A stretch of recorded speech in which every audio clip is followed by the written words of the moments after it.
Welcome back to Dum-Dums and Dragons, where improvisers who've never roleplayed before journey into the world of Dungeons and Dragons. I am the Great Wizard Bukake, your host. Our heroes are under attack by undead dwarves in the mines. Butthole tried to make friends with them before determining they were evil. Juniper and Reginald are ready to back him up as things go bad. And Quinny is puppeting the dead boss of the zombie dwarves. Can they defeat these undead workers and maybe become the big boss themselves? Find out next on Dum-Dums and Dragons. You found an office full of undead dwarves. Roll for initiative. Alrighty then. That was almost a 1. Not great. Where's your luck now, Quinny? Well, it wasn't a 1, so my luck is still it's banging. It's great. All right, I'm glad you found it so quickly. It's good. That's a 12 Yep. on initiative. Nuts, I got 11. I got an 8 for Butthole. We're killing it. And Reginald gets an 18. Oh, shit. Reggie. Good thing it's Reginald is always at the front of the group in order to facilitate the combat. That's the right place. That's exactly where you want him. Okay, so I'm going to roll for them.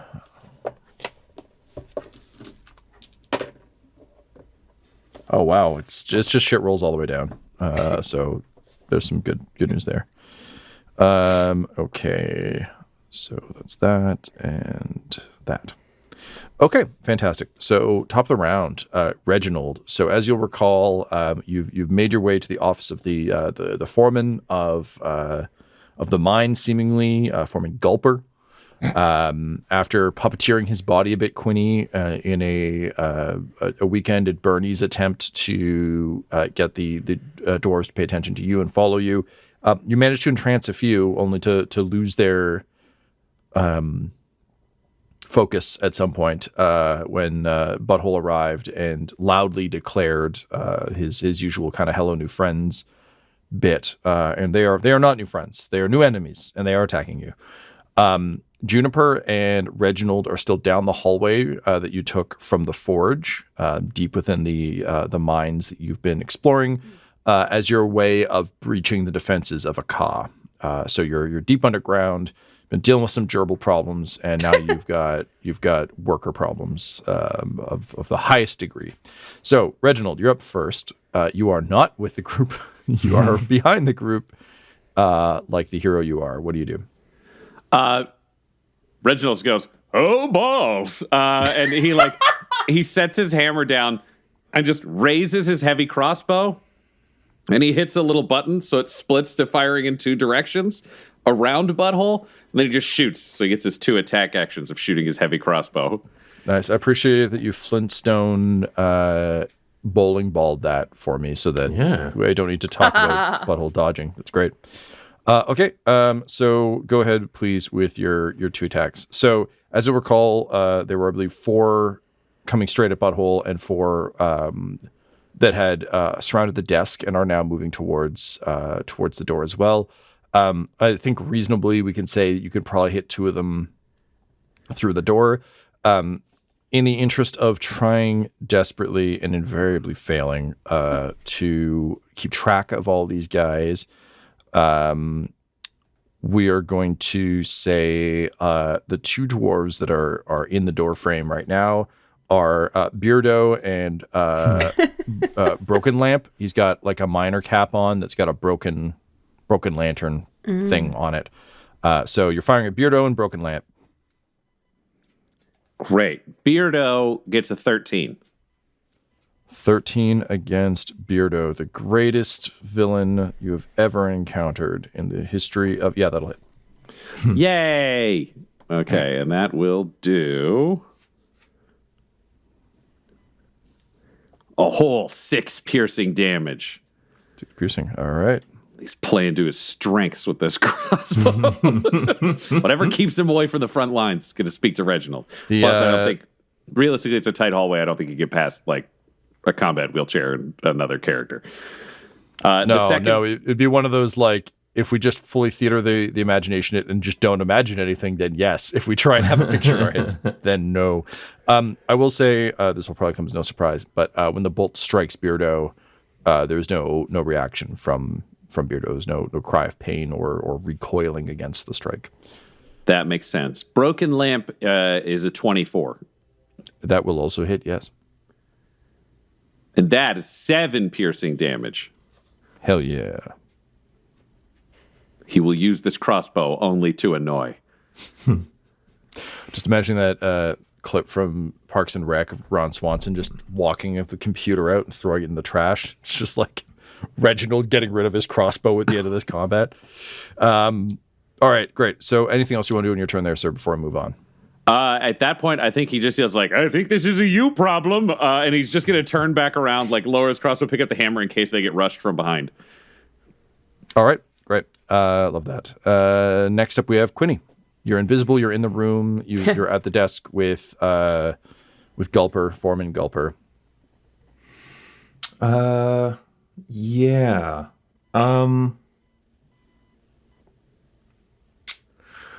I think, how many enemies do we have? It was like 2 groups of 6, right? Like it's 12? Yeah, I couldn't remember if it was 4 or 6. It's definitely I feel like 6. it's 2 groups of 6. Yeah, it was a very I packed could be room. misremembering also. Okay. I don't have a lot of like group stuff. Who does anyone appear to be stronger or tougher than the rest? Someone that we want to get started on chipping away at. They all seem about the same to you. There's no kind of clear elite, for lack of non-meta term. Sure. Enemy, but yeah, none of them are like, they're all different shapes and sizes, obviously, across the spectrum of like, shapes they could be, but there's no one who stands out as stronger or better, aside perhaps from Foreman Gulper, who is very dead and is not moving. Okay. I think I'm going to delay my action, hold action, until after Butthole goes for this round, if I may. Sure. I want our 2 holy warriors to do their whatever they want to do to zombies, and I would like to basically do cleanup of any survivors. All right, yeah, I dig that. It'll be Eldritch Blast, 2 Eldritch Blasts after Butthole's turn, whatever happens. Sure, okay, yeah, that sounds good.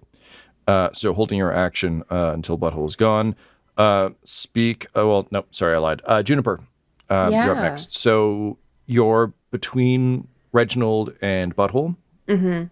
You see the enemies kind of closing in on Butthole. 2 crossbow bolts whip past either side of your head, sort of whizzing by the chair, striking them through the door. What do you do?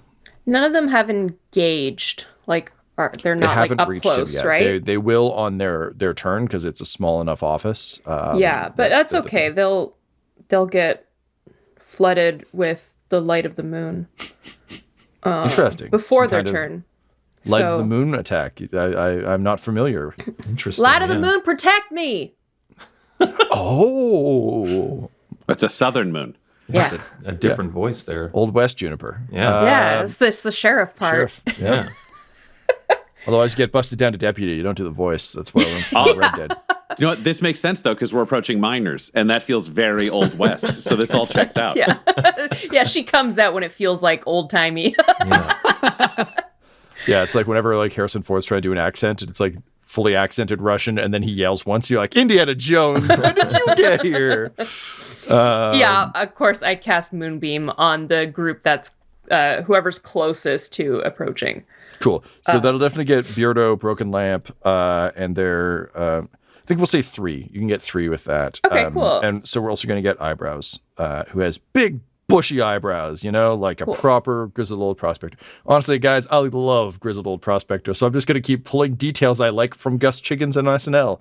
They're each going to have 1. Someone's going to have a tin can. It's going to be a great time. So yeah, you can get 3 of the 6 that are converging on the door. Okay, delightful. I haven't cast Moonbeam in like a very long time. Mm-hmm. It's when a creature enters the spell's area for the first time on a turn or starts its turn there. This is them entering, me casting it on them, right? I believe so. This is the turn. This is the turn. This is a turn. I would buy that. I don't know if that's technically correct, but that makes perfect sense to me. That makes sense to me, yeah. I don't think you're immune to the beam of light coming down. Yeah, it's like, and I have cast it. There is. Oh, well, I'm just already standing here, so I'm fine. But thank you for trying. And then you take one step, and suddenly your body explodes. Like, it just doesn't make sense. So yeah, it's like, absolutely. I'd buy yeah, that. radiant damage is raining upon you. So they have to make Constitution saves. Constitution saves. All right. Yeah. What's the DC I'm rolling against? DC is 16. 16. Yeah, Okay. baby. All right. I'm just gonna cast it at These the normal pretty level. good. Hell no. There are no saves to be had. Well, I rolled like shit, so they take 6 damage each. Did Reginald shoot them with his crossbow again? Like, Good what's God. I just rolled like shit on my d10s. Is Just it the radiant? light of Does the that moonbeam do anything? turns into a collection of not great crossbow bolts that land right by Reginald's. It lights upon them, and they sizzle with moon energy, putting it into them again in exactly the same way. light of the moon slightly annoy them? Yeah, I think based on his rolls, it's like Beardo took one in the foot, and then like- Broken Lamp has a bolt in an eye with a 24. Like, light but of still moon, fine. give them a mild rash. Like, it's not great. By the tan of the moon. Look, all I'm saying is if there isn't a soundboard that comes out of this, we're doing our jobs incorrectly. All right, Melanin fantastic. activate. What happened to you? I just stood too close to a lamp for too long, and then someone shot me in the foot. All right, cool. Juniper, is there anything else you want to do on your turn? Nah, man, that's everything I can do. It's good. It's good. It's in the right place. I could Misty Step for fun, but I'm not going to do that. What do You you just feel like? misty step in where the rest of them are outside of the range of the moonbeam. It's like, oh no. We have established that it will hurt you when you enter it, so don't teleport there. Yeah, you guys can see it. It is a light, yeah. Yeah, it is the moon. radiant moonlight. Yep. All right, Butthole. The light of the moon is protecting you. Great. Butthole's right at the front. He basically is going to like run up to the edge of the moonbeam so he can hold them in it if they're going to try to fight him and come against his shield, standing just outside of it, and just say like, well, I tried to be friends. So first you dealt with Butthole, and now you deal with the Butthammer. And he just raises Moonlight Bringer and bangs it against the shield in front of him and raises it over his head, and a giant golden version of himself expands outward in light and just flies forwards. And he is going to cast Destroy Undead. This will also confirm if they're undead. Yeah. So they all need any undead within 30 feet, which I'm imagining might be all of them, depending on the size of this office, because he's getting as close as he can. They need to make a DC 18 will save. Baby. All right. We're good. We can just we can carry on. No rolls required. I actually wrote down will save. That's very funny. It must be. It's Also, gotta that's be amazing. That's great. That wasn't what I was going for, but yes, good. It spreads. that's my God. OLG 2.1.2 is everyone has to say will save. That's Did you the only say we'll condition. save the first time? I read will save off of my sheet where it said Oh my will God, save. So I didn't even catch it. listen, no! I was taught to play this game by Tom. And they are canonically will save. That's true. Yes, I tell you the wrong thing, but also my point stands. No dice roll is required. Ah. So I like wasn't nothing making a joke happens. about that. I like Just that though. It's a blasts good. them bit. with the golden version of himself. And they Yeah, don't do anything. it passes right through them. Just a mighty majestic. They're just consumed by a giant majestic golden butthole, and nothing happens. Fuck, man. Okay, so they're not undead. Quinny, fix it. That's what he yells into the room. Yeah, so I said I would do Eldritch Blast.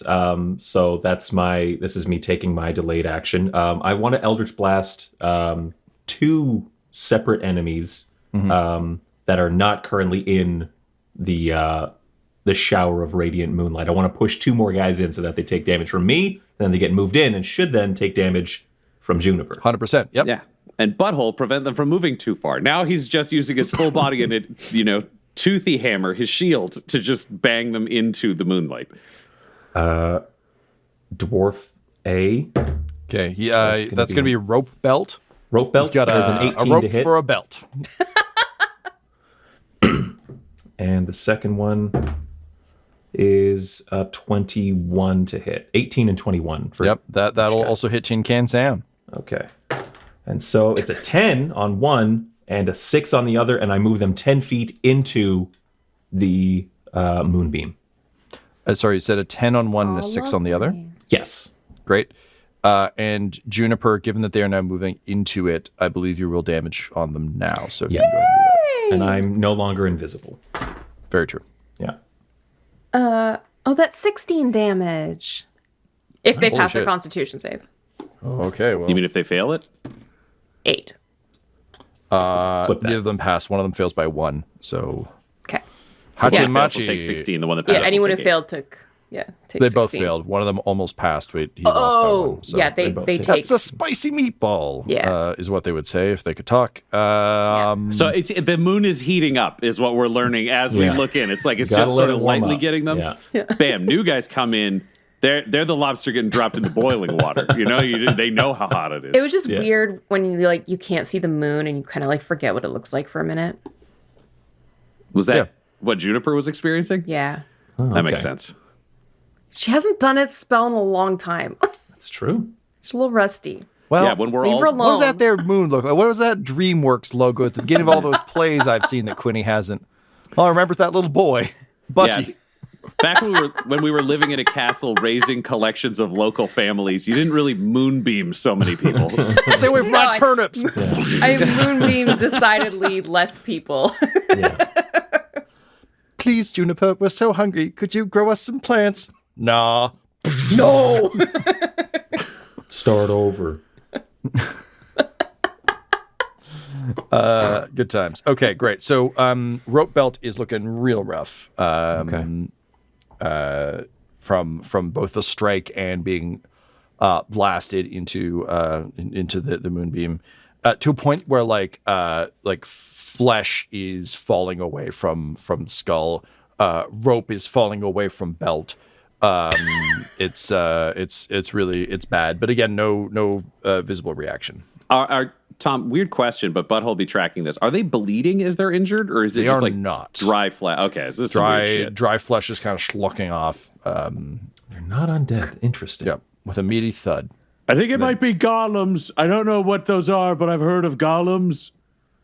Admittedly, you guys do know what golems are because you had those experiences with Carmine Falstaff's Golem army, as well as his flesh crafting book Right. that I believe Alan picked up a long Oh, fucking time ago. golems. Juniper was thinking of the Lord of the Rings stage play. There you Ah, go. yeah, understandably. No, this is Quinny doesn't this know is what not that the is. cinematic masterpiece. that was that stage play. that Juniper. We're not supposed to spoil that for him. There was Yeah, a those character secrets are named precious. Gollum. It's not that much of a spoiler. What? There's someone named Gollum? That's what kills your invisibility. You got away with the Eldritch Blast. You don't understand, Juniper. He's so attached to short characters. He needs to see himself He represented. didn't know in it plays. was Short? short. See, Fuck that's the both of you. Shut up and fight. You know, there's never been a tall person named Gollum. It could have been. It's a play. Wild and Waterdeep, tall Gollum just has a single tear for no reason. Oh yeah, but that's the exception to the rule. His name's Tall Gollum. It's clear. He just says to himself, I think the only thing that could make me feel better is if I went and got a gold tooth. And then off he goes to the local crocodile dentist to get a gold tooth. The legacy is reborn. The mantle has been picked up. I was gonna He's say- back, baby. He's back as a different guy. He's not having a all happy right, life once he gets that tooth, though. This is the beginning of a downward spiral. No, particularly now that I've seen Avatar and I know about the cabbage guy. Like, I have so many ways to make this man's life worse now. He's gonna get banned from Bossing Say. It's gonna be bad. Anyway, Quinny, with your indignance, you are ready to to fight your way through the spoilers, and kick some ass. But yes, you are familiar with flesh golems, and I'm just scared that I'm going to mispronounce it, so I'm just going to be on edge the whole time, just like I am around will Just and wisdom alternate. Who saves. cares? Wisdom, will, But Gollum, yes, so Golem. you're all collectively familiar enough from your experiences with Carmine and from those to have a rough sense of what they are. None of you like have built one other than Butthole, kind of with the Donker. But that was more of like a Frankenstein's monster situation. So like it's something I think that you're all aware of and is like animated flesh, but you don't really know too much beyond that. You unfortunately don't have like a monster manual's worth of weaknesses like at hand. I mean, Butthole knows their weakness. It's hammers. Admittedly, that's everything's weakness. But That's why it's the best weapon. yeah, well, there you go. All right, cool. So that brings us to them. So let's deal with the posse that is at the door first. All of whom are now in. 5 of whom are now in the light of the moon. Lovely. But the 6th will just straight up step in. So I think we can just roll this damage all at once. But it is going for Butthole and is not paying attention to the light of the moon protecting him. So it just it walks in, and it's a slightly jaunty walk. So we're gonna call them Jaunty Jim. Jaunty Jim just takes a jaunty step into the dances into the moonlight, if you will. Okay, so I'm gonna go ahead and roll some saves, and Laura, you can go ahead and roll some damage. Yep. It's 12 damage for anyone who failed, 6 for anyone who passed. All right, Radiant damage. Jaunty Jim gets a like a nat 20. So the jauntiness of that step means that he's gonna take less. Everyone else failed. Yay! I am rolling below 10 on every dice. Excellent. So Keep it up. How much damage was that, Laura? 12. 12. Okay. When will we separate rope from belt completely? Like now, he had 10 HP left, so literally now. Yay! You might want to hold action on that. Yay. What? All right. So What happens to golems when they die? Only takes half. Well, it won't matter because these aren't golems. So What the fuck are these guys? I'm glad you asked, Tyler. So as rope is separated from belt, as the light of the moon just continues to shred, like stumbling forward. Butthole, you're ready. You've got your toothy shield up. You've got your solution to every problem primed and ready to go.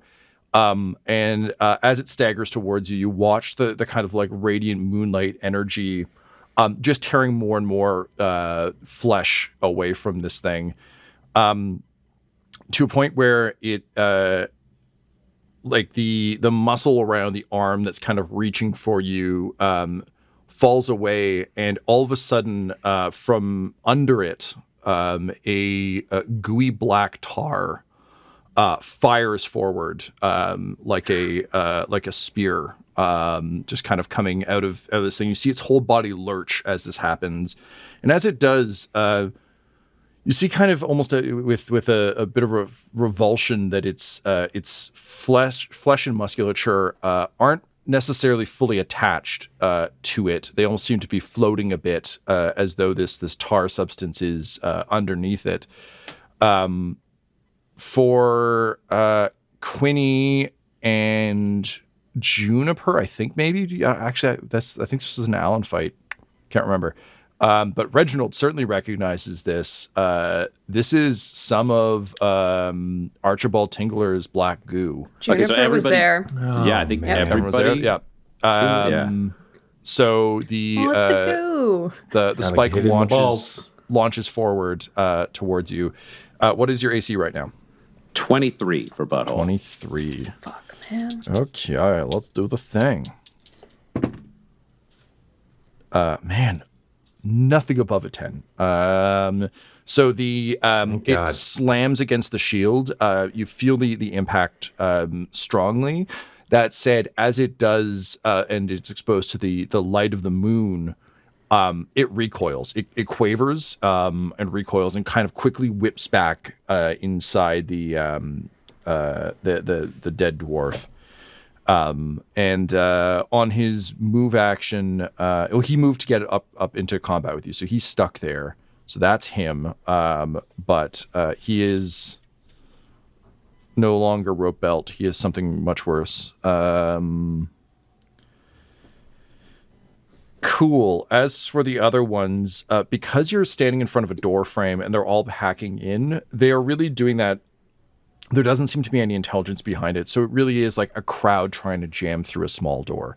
So the ones behind step through the moonlight and kind of like press into their compatriots who further press into your shield. I'm going to say there's 2 attacks. Well, 2 of them are going to make attacks. Not that there are 2 attacks against you. That said, I'm also going to let you roll damage for your shield because given the press of bodies, I can't imagine that they wouldn't take...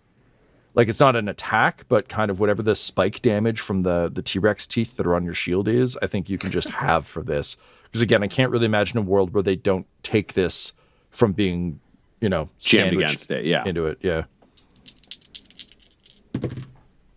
And I'm sorry, your AC again, man? AC's 23. 23, okay. Okay. All right. So 2 of them will hit. They each take 2 attacks. 1 comes through from each. So that is. Sorry, one moment as I collect dice. I haven't rolled dice in so long for damage because you kept the gerbils at bay so effectively. All right. So that is 8 from the first. I'm sorry. It is 10 from the first hit. And it is, Jesus Christ, 3 ones. So 5 from the second hit. Wow. Is there like a reverse lottery or something I can enter right now? Because this is real rough. So the shield usually adds a bonus 1d4 damage. So I rolled a d4 and I got 4.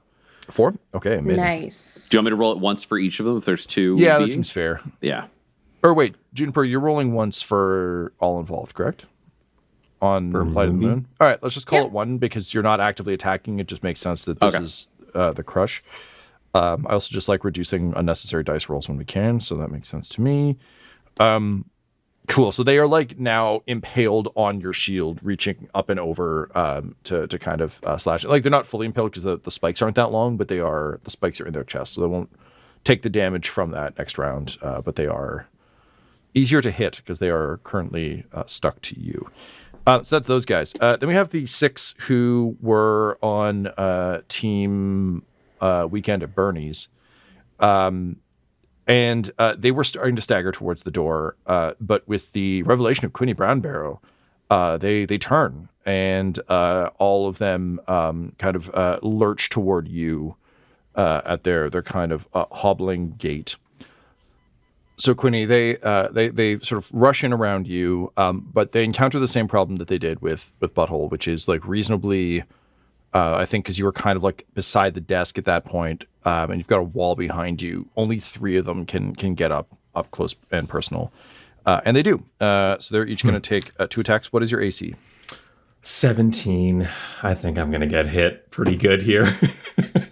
Well, Tyler, if I roll an 8 and a 3 for all 3 of these guys, then no, you won't. Jesus Christ. All right, so that's 1 hit, but I also rolled a crit fail. So we're just going to say that guy gets all tangled up with, it's tough puppeting a corpse. Okay, 3rd guy will hit with 1. However, will you survive my room full of enemies who can't hit you? I'm the baby when it comes to HP, so that might be a real question. We'll see. All right. So you take 11 points of damage from the one that gets through. Okay. Which would be okay. And then you have 3 more who are like immediately behind them. I think what I'm going to say for you, Quinny, is if you're looking to disengage and get out of this with non-magical means, you're pretty well stuck. It's going to be a disadvantage to disengage from these guys because there's just too many of them. You're just too popular. Yeah. Okay. Cool. All right. So that's them. Top of the round. Reginald, you're, I think, safe to say, Ryan, that he wouldn't be engaging in this further, or does the black goo change anything for him?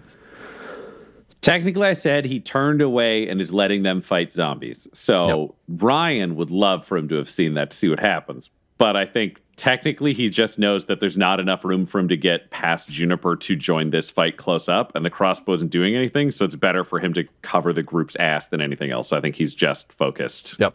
Fully agree with that. He's got like the heel of one boot is tagging the back, like one of the wheels of Juniper's combat wheelchair, so he'll feel if Juniper goes. Yep. And then he'll know to follow, but that's it. So he's kind of holding in case something comes up the rear. Admittedly, you found a lot more coffins than 12, so it's not a bad play. Cool. So he's doing that. Bring us to Quinny. You are surrounded by dwarves, undead dwarves that are not undead, but are. How far am I from Butthole, who is on the other side of the moonbeam? This room isn't huge. I would say probably about, let's say 10 feet. Oh, super. Okay.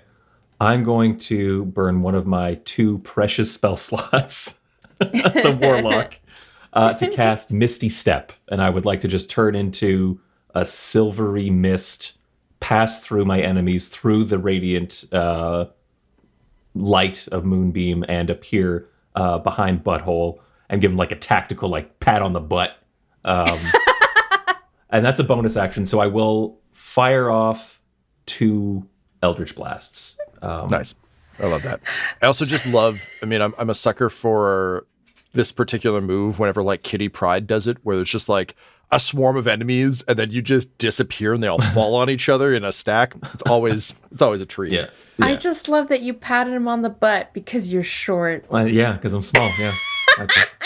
I'm doing like this. I'm like high five level, right? But it's just on his like. Yeah, butt it's and normally thigh. where the SWAT guy taps you on the shoulder. Yeah, exactly, He's just tapping you on the took haunches. me a second to be like, oh yeah. Yeah. It's not a low five. It's a high five for That's so Quinny. cute. Up to the butt. Yeah, you guys actually just spontaneously became a volleyball team. Is what happened as a result of that. That's super. It's just the law. Too bad we live in the land of permanently winter. It could have been beach volleyball. Everybody could have been shirtless. Look, if you can defeat the threat of a Ka, maybe we can have a Top Gun montage, and that would be a real treat for the end of the season. So like, work fucking harder. All right, so Quinny, let's speaking of which, let's see how those Eldritch Blasts play out. I rolled a dirty 20, and a 19. Yeah, and I would again like to hit 2 targets. Yep. So this will be Beardo and Broken Lamp, who are still the most aggressively in front of you. Okay, first one damage is 4, second one damage is 6, and they both get pushed back 10 feet. Okay, great. So that's 4 and 6. Laura. Hi. Given that they are being pushed through the moonlight, I think it qualifies for another Amazing hit. 14 if they fail. 7 if they pass. Well, I rolled a 9 and a 7. So they fail. Excellent. Their bodies are thrown kind of back against the wall. They slam, kind of crumple to the ground, and you see Beardo's body kind of crack and crumple and start inchworming away. Broken Lamp seems to be having a hard time figuring out what to do with all the broken limbs.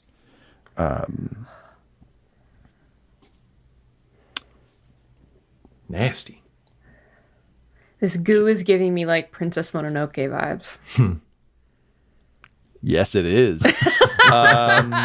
Yay! All right. So that brings us to, that was Quinny. That'll take us to Juniper.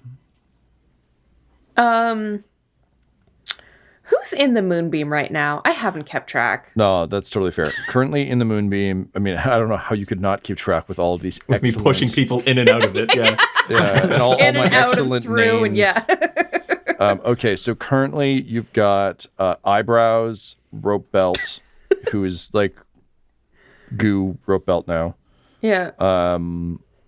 Goo Belt, if you will. Tin Can Sam and Jaunty Jim. Of those, Tin Can Sam is looking pretty hardy and hale. But that may just be because I didn't actually math out the damage. No, I lied. Tin Can Sam is looking rough. They're all looking rough. No one is looking Lovely. healthy and hale. How far away is Inchworm? We said the room was 10 feet. So from you, that's probably about 12. No, they're big. You got a big boy in front of you. Let's say about 14 feet. Okay, so I can make it. I'm gonna keep the moonbeam going. And I am going to go after the escaping gooey dwarf dead thing goo. And strike it with damages, my blade. Right. Oh, yeah. Yeah. How many other loose goo people, goo miners are there? How many G miners are there in this room? Currently, there are 3 G miners. There is Rope Belt, who is still engaged in combat. Yep. There is Beardo, who is currently inchworming away. And there's Broken Lamp, who is broken. Okay, got it. The other ones are just still kind of these mindless thralls. Cool. Okay, I'm gonna use a spell slot to cast Divine Smite. Juniper, how are you getting over there? Are you Misty Stepping? Because there are a bunch of dwarves still blocking. Like the one that's they're all inchworming away is blocking? like... Yeah, well, you've got like They're tight right up hallway, against Butthole, and Quinny are in front of you. Then the door is getting jammed by other zombie and goo people. Yeah, if we wanted to do this like a deadly combat parfait, it's like you've got safe hallway that you're in. There's Quinny, Butthole, Shield, Moonlight, circle with a bunch of dead dwarves in it, desk with more dwarves near it, and then far wall that has Inchworm and other guy.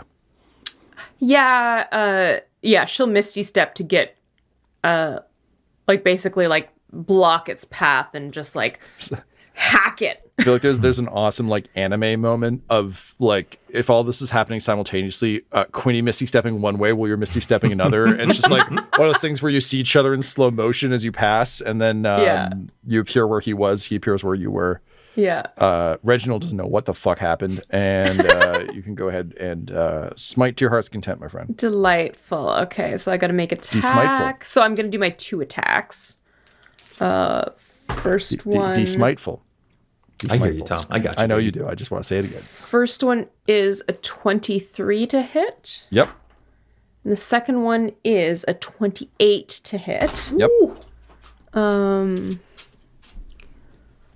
And okay. I'm just gonna do regular damage first.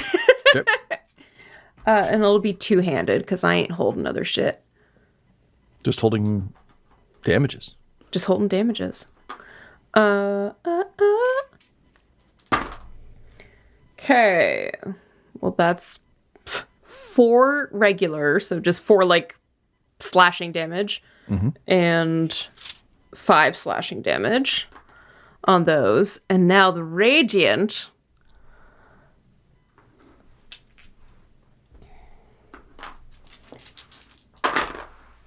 Two, 4, 12.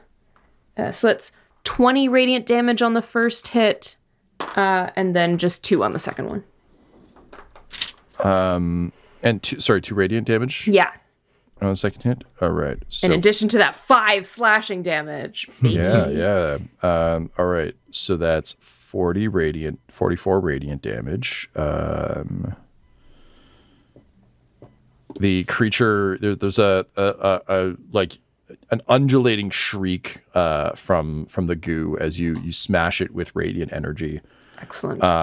And it you see the body bumps around like when you're a kid playing the parachute game, where there's just spikes and bumps of things moving around, as whatever is in Beardo struggles to get out, but seemingly fails to get out, which is open for more stabby next turn. Yes, I believe that is the technical term. Tactically, sorry, slashy. My bad. Well, I mean, look, it's a sword. You can do what you want. I'm not your dad. But Juniper has disappeared, which means Reginald's held action. He turns around and he sees goo monsters fighting and time slows, and he just almost steps back into his own brain. And you can see like 2 Reginalds in the white space because his brain is very empty most of the time. His mind palace.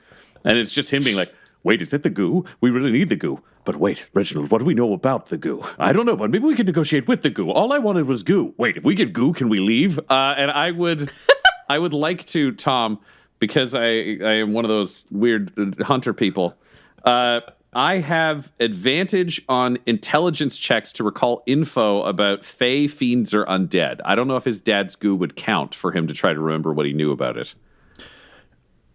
It's not any of those things, but given Reginald's paranoia and his vested interest in the goo, I think it would be safe to say that you can spend some stress and Calvin Baldus to be able. I'm gonna burn all of your stress to make this allowance, which is fine because you have 2 characters, so technically you have 10. So 5 goes away. That's fine. But you can roll. I say this like I'm giving you some great gift, and you still have to roll the dice. So like, congratulations, you have a chance to do a thing. Yeah, I got a 26. Congratulations, you did a thing. Okay, so in terms of what you know about the black goo. Unfortunately, even with a 26, it's not a whole hell of a lot. You're familiar with how Grimdark World Archibald treated the goo, though, which was, I think, almost like the nuclear football. Like it was in an ornate, swirling like glass canister with like a bunch of ornate kind of gilt gold around it, and you could tell that it was kind of his like oh fuck button, which is part of the reason why you're so desperate to have it, because if it's the thing that the scariest person you know uses for protection, then presumably it can protect hard. You think maybe he spoke to it a few times, but you're not entirely sure. And beyond that, it is unknown to the rest of Aka. Like it's unfamiliar to you beyond that. And the Black Spider's horde also does not seem to have any knowledge of it. Like it's not like every general carries a vial of it around their neck or something. There just seems to be the one canister. So this is nightmare stuff that his dad didn't trust. All right, so what we know about it was Dad always had it. Yeah. And Dad didn't like us very much, but he kind of respected it enough to trap it, which is good. Okay, so we trapped it, and there's just 2 Reginalds having this conversation. Only now they're like on a beach in like lounge chairs. There's a little umbrella over them. And they're just like, okay, so it's out now, though, and what do we have in the way of leverage? Well, we could feed it Butthole, but then we could die, so that doesn't work. We could feed it the others, but then Butthole won't heal us.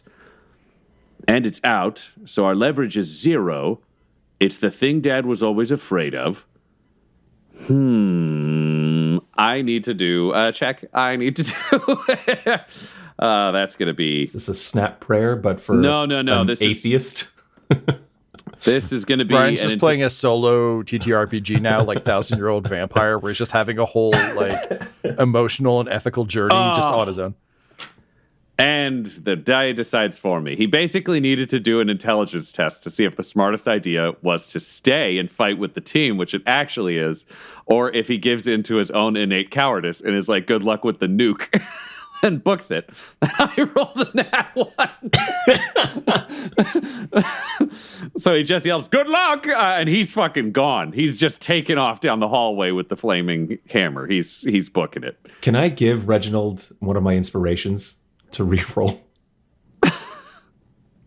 I've been sitting on 2 inspirations since. Do you know if I give him one of mine as well, will you allow it? Here's where I think here's where I'll sell this. Yeah. Reginald has his own inspiration that could be used, but Reginald's courage has broken, and Quinny knows him better than anything else. So, Quinny, what do you yell to inspire Reginald to bravery? We'll see if Tom even allows it. Yeah. And this I also take this part. I have inspiration that I'd forgotten about on Reginald. I understand, but I think this devil's bargain makes more sense because, quite frankly, I don't think Reginald would have used inspiration on that roll. Okay. This is also like we're venturing a little bit into Genesis territory. So Quinny and Juniper, if you're willing to burn an inspiration each to attempt to undo a critical fail, which is like, you know how dearly I love those. I know you do. Yeah. You can do it for the option, but similar to the dice roll and to Ryan's point, it all hinges on what his Freaky Friday friend Quinny can yell to convince him to turn around. Yeah, I'll burn one. All right, Juniper, you're going to burn one as well? Yeah. Yep. Okay. Oh yeah, it's already gone from my sheet. Hell yeah, let's do it. So Quinny has something to say to him, beginning to bail. Quinny just looking over his shoulder, just like, just quickly checking, making sure we're okay back there. Sees Reginald begin to take those first few steps, and he'll say,